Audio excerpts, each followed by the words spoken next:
खदान में पड़े हुए पत्थर को कहाँ पता होता है कि मेरे में कौन सी प्रतिभा छिपी है। मालिक के हाथ में आए हुए बीज को भी कहाँ पता होता है कि मेरे में कौन सी प्रतिभा छिपी है। आत्मा को भी कहाँ पता है कि मेरे में कौन सी प्रतिभा छिपी है। एक मेरे आंखों के सामने मेरी रियलिटी है और दूसरी है पॉसिबिलिटी। अपने रियलिटी को ही देखेंगे अभी पता नहीं चलेगा मेरे में पॉसिबिलिटी क्या है। मगर परमात्मा ने मेरे पर आप पर जो करुणा की है, गुरुदेव ने मेरे पर आपको जो प्रेम किया है, परमात्मा के शासन ने मुझे और आपको जो अच्छे मार्ग पर चलने की बात रखी है, इनके पीछे एक ही चीज थी, मेरी रियलिटी नहीं देखी, मेरी पॉसिबिलिटी देखी। एक पत्थर शिल्पी के हाथ में आता है तो प्रतिमा बन जाता है, एक बीज मालिक के हाथ में आता है विराट वृक्ष बन जाता है, एक आत्मा गुरु भगवान के चरण में आता है परमात्मा बन जाता है। ऐसी पत्थर में पड़ी हुई पॉसिबिलिटी को बाहर काटने के लिए, निकालने के लिए शिल्पी चाहिए। बीज में पड़ी हुई पॉसिबिलिटी को बाहर निकालने के लिए माली चाहिए। आत्मा में पड़ी हुई पॉसिबिलिटी को बाहर निकालने के लिए गुरु भगवान चाहिए। एक ऐसा भव्यतम नजारा सिद्धांत दिवाकर पूज्यपाद आचार्य भगवान गच्छाधिपति जय गोस्वामी की मंगल प्रतिष्ठा का दिन आ रहा है। वो दिन को लेकर के एक अलग अलग अनुष्ठान किया गया है। उसमें से एक अनुष्ठान है आप में पड़ी हुई पॉसिबिलिटी को बाहर निकालने का एक आपको सुनहरा चांस मिल रहा है। चाहे वो संगीत का हो, चाहे लेखन का हो, चाहे मेमोरी पावर हो, अलग अलग एंगल से एक प्रतिभा आयोजन रखा है। टैलेंट जिनको बोलते आप में पड़ी हुई चीज़। और कभी कभी ये होता है कि मेरे में क्या छिपा है वो जब तक मौका नहीं मिलता है तब पता नहीं चलता है। कभी कभी मैच में भी ये होता है, लास्ट ओवर में 36 रन लेना होता है और ये भी एक पॉसिबिलिटी है कोई बैट्समैन 6 ओवर में 6 बॉल में 6 मारकर ये जिता सकता है। माने मौका जब तक नहीं मिलता है तब तक पॉसिबिलिटी है वो बाहर आने का चांस कम रहता है।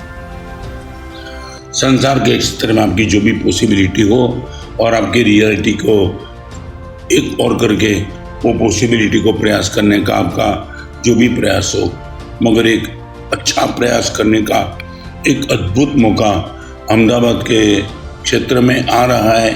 पूज्यपाद जय गोस्वामी जिस एरिया में शांत हुए वो लब्धि निदान में पूज्यपाद श्री की मूर्ति की पावन प्रतिष्ठा और उनको लेकर के एक टैलेंट अपने पड़ी हुई टैलेंट को बाहर निकालने का एक प्रोग्राम बनाया है। तपस्वी और प्रवचन का दोनों आप में जो ठास के भरा है वो आचार्य संयम बुद्धेश्वरीश्वर जी महाराज इनका लीडिंग कर रहे हैं, इनका गाइड कर रहे हैं। मेरी ओर से आपको विनंती है, आप चाहे जो भी एज के हो, अलग अलग एज के लिए अलग अलग टैलेंट बाहर निकालने का प्रयास है। आप कभी देखना, कभी आप बोलते कि गुरुदेव मुझे बोलने का बहुत क्षोभ है, मैं बोल नहीं पाता हूँ, मुझे डर लग रहा है, मगर वो आपकी गलती है। मैं आपको एक ही बात बताना चाहता हूँ, आप रास्ते पे चलते हो और किसी अननोन आदमी ने आपके साथ साइकिल टकरा दी, आप गिर गए और आप ऐसा बोलने लगते हो कि लोग हैरान हो जाते हैं कि तू ऐसा बोल सकता है। माने हुआ क्या, ऐसे आप बोलते नहीं थे, मगर साइकिल की टक्कर आई और तुमने मन में जो भी था बोलने का शुरू किया। ऐसा ही एक अच्छे स्थान पे, अच्छे मार्ग पे अच्छी बात रखने का आपको मौका may be possible. Self confidence एक बार आपका बाहर निकल गया तो जिंदगी भर के लिए आप ये सोचेंगे कि मैंने कभी ये सोचा नहीं था कि मेरे में इतना अच्छा पड़ा है। मेरी खुद की बात करूँ, 1964 में शिविर में गया तब मैंने कभी नहीं सोचा था कि मैं मुनि बन पाऊँगा, मुनि बन के गुरुदेव की कृपा से प्रवचनकार बन पाऊँगा। मगर गुरुदेव ने हाथ उठाया, अंगुली पकड़ी और चलाया और चलते चलते आज इस मुकाम पे मैं पहुँचा हूँ। मेरी ओर से आप सबको विनती है कि एक बार इस टैलेंट का जो प्रोग्राम है, प्रोग्राम में आपका नाम दर्ज करा लो। आपको क्या करना है पूरा गाइड आचार्य संयम बुद्धेश्वरी की ओर से जो लड़के ने किया है वो सब आपको गाइड करेंगे और आप खुद, आपके माता पिता भी आपको सुन के, आपको देख के, आपको जान के हैरान हो जाएंगे कि हमने कभी नहीं सोचा था कि मेरे बेटे में इतनी बड़ी प्रतिभा पड़ी है।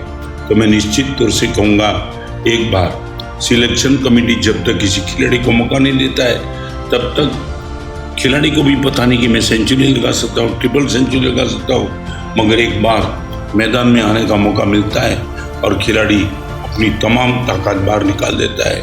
मैं इतना ही कहूँगा, आयोजक ने और ये जिम्मेदारी आचार्य संयम बुद्धि सूर्य ने ली है, बहुत कैपेबल है, बहुत ताकतवर है, आपको प्रोत्साहित गाइड करेंगे।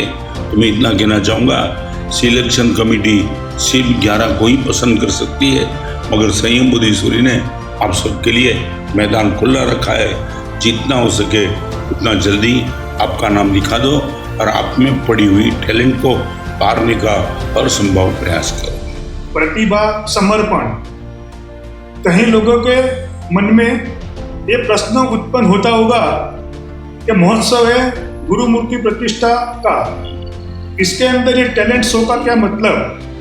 तो आपको मैं बताना चाहता हूँ, जैसे गुरुदेव ने बोला कि कहीं सारे युवाओं में जो ये प्रतिभा पड़ी हुई है, वो प्रतिभा को निखारने का ये सबसे पहला उनको प्लेटफॉर्म देने का, जैन शासन के अंदर अलग अलग क्षेत्र में वो कार्यरत हो सके, वो एक लीडिंग कर सके, वो प्लेटफॉर्म देने का एक छोटा सा प्रयास। और सबसे बड़ी जो संयम बुद्धि श्री महाराज साहब ने जो ये सोचा हुआ है, जो पूरा ने प्लानिंग किया हुआ है कि आज के जो यूथ जैन शासन के अंदर बहुत कम दिखते हैं, वो जैन यूथ को ऐसे माध्यम से पूज्यपाद गच्छाधिपति के गुण वैभव, पुण्य वैभव और उनका जो ये चारित्र था वो दर्शन करवाने का वो छोटा सा अंश भी ये युवाओं में आ जाए, ये माध्यम से ये छोटा सा प्रयास है संयम बुद्धि सूर्य महाराज साहब और ये पूरी समिति का। रजिस्ट्रेशन करवाने के लिए नीचे वो दी हुई है लिंक www.samadhimandir.org, वो वेबसाइट पर आप रजिस्ट्रेशन करवा सकते हो। अब तक उसकी लास्ट डेट थी 8 अक्टूबर, यानी कि 8 अक्टूबर तक, लेकिन पूरे अहमदाबाद से, गुजरात या हिंदुस्तान से नहीं लेकिन विश्व भर से एक युवाओं की डिमांड आई कि हम थोड़ा सा रजिस्ट्रेशन की डेट अगर बढ़ा दी जाए तो हम लोग रजिस्ट्रेशन करवा सके। तो ये रजिस्ट्रेशन की डेट अभी बढ़ाकर 12 अक्टूबर की गई है। 12 अक्टूबर तक आप वेबसाइट पर रजिस्ट्रेशन करवा सकते हो। रजिस्ट्रेशन करवाने के बाद आपका एक UID, आपका एक ID जनरेट होगा। वो ID से आप अलग अलग 9 प्रकार की जो प्रतिस्पर्धा आयोजित की गई है उसके अंदर आप भाग ले सकते हो। मल्टीपल प्रतिभा में भी आप भाग ले सकते हो। और मेन बात जो सबको ध्यान में रखने की वो है इलोकेशन कंपटीशन, यानी कि वक्तृत्व स्पर्धा, singing competition and dance competition. वो 3 कंपटीशन ऐसी है जिसकी लास्ट डेट रजिस्ट्रेशन यानी कि वीडियो अपलोड करने की वो 16 अक्टूबर की है।